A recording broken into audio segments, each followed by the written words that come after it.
Snake. Snake.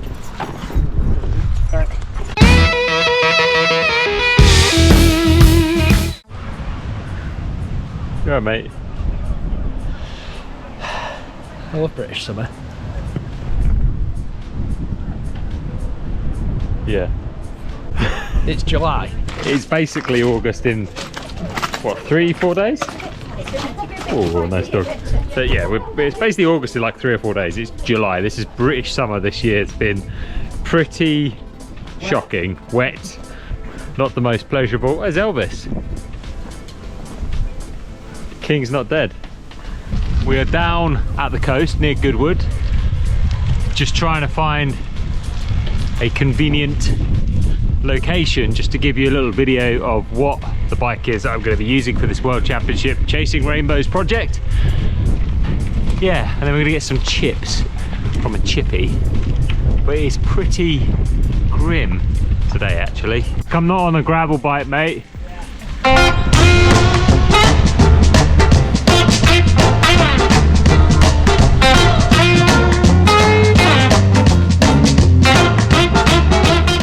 Pistachio ice cream is the absolute best ice cream in the world. We're in Pagham. Oh. Good ice cream. Oh. And we're just getting ice cream, but what this video is going to be about is a little rundown of what bike I'm using and spec of it, what I'm taking, all that kind of stuff. You can see it in the background underneath this ice cream right now. But that's what we're going to do in this video. This will be the first one. I'm going to try and do a short video every day during this World Champs project. But Jack will be documenting and making a full film, which we'll share with you as soon as that's done, which is going to show more of the ins and outs of what's actually going on, what's happening, and a bit about what is happening when we're in Glasgow at the World Champs. But the short little ones will just give you an insight into what else is going around. Right, Jack, well, this is my bike I'm going to ride.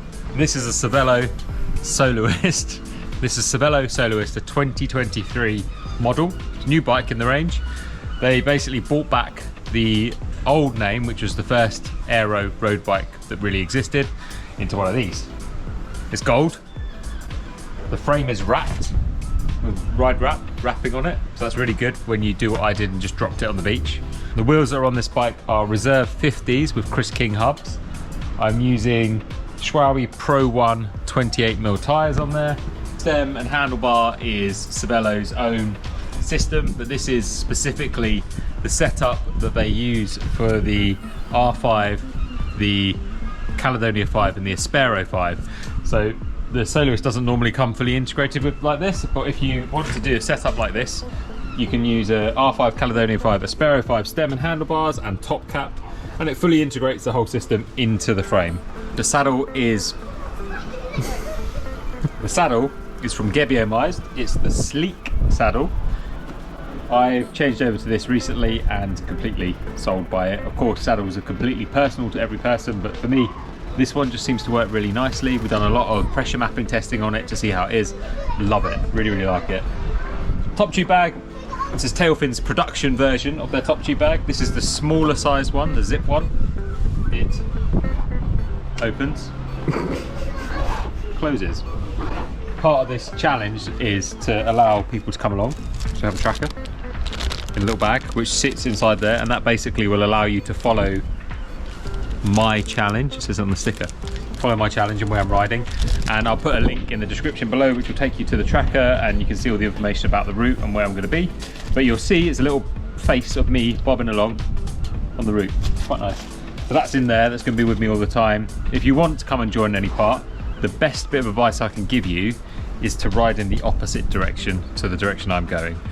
The routes are all in the Komoot collection, but go the opposite way, because that way you'll catch me and see me. We'll wave at each other. Front light, this is from Supernova. I'm trying it out. Been quite interested in the brand for a long time. German company, loads of ultra people are using their dynamo lights, so I thought I'd give this light a try, see how it is. Battery life's supposed to be really good in it, so I'm quite excited to see what that's like. I've got one of the dynamo lights, so I'm going to test out as well and see what I think of that. Rear light is just an exposure blaze. Supernova don't make a battery powered rear light at the moment, so I'm sticking with a old blaze I have at home. Faithful light works really well. Garmin provided me with the computer. This is a 1040 solar. I also have a spare computer, which is a 840 solar, 8 something solar, smaller solar one. I like using the solar ones because the battery life on them lasts just ages, basically. Really, really good. Big screen, clear mapping, perfect. The group set that's on this bike is all Shimano. I can't do that in my editing. I'm not as good as you, Jack. Shimano. I'm running Ultegra Di2 12-speed on this bike. You have shifter buttons on the top. I've got sprint shifters inside, which you can use just to when you're on the drops to shift with, and you know, normal Di2 shifters in the Di2 shifter space. So I'm running a 50-34 on the front on the Ultegra power meter. Intentionally running a 50-34 because where I live is very hilly, and I like having a compact chain set up because it just helps with getting up the climbs. And with anything like this where it's multiple day, actually it's quite nice having the smaller gears. I've never found that I'm under geared in any way on fast bits of road. Generally when you're going fast it doesn't matter so much, you're just going fast. And then on the rear the cassette is an 11-34 as well, so 12-speed cassette, 11-34. So I've got a 1-to-1 ratio there, which as I've got older, I've found that actually I like to have a more higher cadence, and this 1-to-1 ratio will allow that. The Ultegra mech is quite long, so it fits a 34 comfortably. The Dura-Ace does as well accommodate a 34 rear mech, but that's basically, you know, compact chain rings, 11-34 in the back, works fantastic. Pedals are Shimano Dura-Ace pedals because they are pimp as heck. So these reserve wheels are reserve 50s. Reserve no longer make the 50s, these are a slightly older model. They make a different option, which is they're slightly different depths, but I got hold of these reserve 50s from Cycle Exchange in Kingston, and then we built them up at Saddleback with the purple Chris King hubs, which are so cool, and I think look really nice on this frame as well. One thing to mention is the valves. These are reserve Fillmore valves, which are quite cool. They're not your traditional valve style. So if I unscrew this, they don't look the same as other tubeless valves. Now, the idea of them is that they never clog up, and so you can actually put any sealant in there, it just doesn't clog up. And effectively this bit here, when you screw on the top cap, that's what causes the valve to seal correctly. They're a slightly different design, but I've been really impressed with them since I've been using them. Big Styrkr water bottles. Oh, little secret bits. Schwalbe pump, the SOS pump. Neat little pump. I quite like having a pump on the bike, just as it's convenient. And the other secret bit is this, which is a Dynaplug. This Dynaplug, which is for tubeless punchers. This is their Racer, I think it's called, Dynaplug Racer, yeah. And that one, it's just quite nice because it sits there, it's always kind of easily accessible. Get hold of it quite nicely. Can't miss it, it's gold. Been really enjoying riding the Soloist actually. It's, to put it into perspective in the range, like you have, the Caledonia is definitely the bike for big stupid rides, and was the bike I was considering bringing on this ride.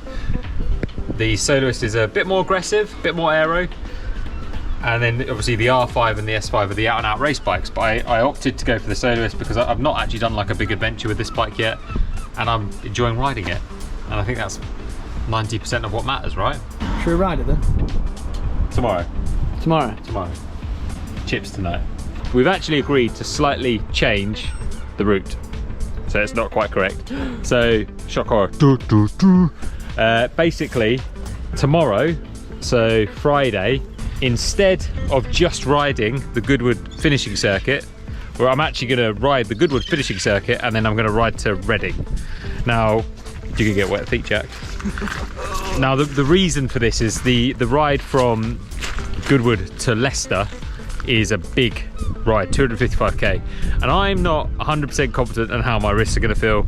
So, especially when the subsequent day is 200k, we thought, well, let's just go to Reading. There's about 100k in, and it means that Saturday's ride will be about 170k as opposed to the monster 255k. So yeah, track will be on. See you the next one.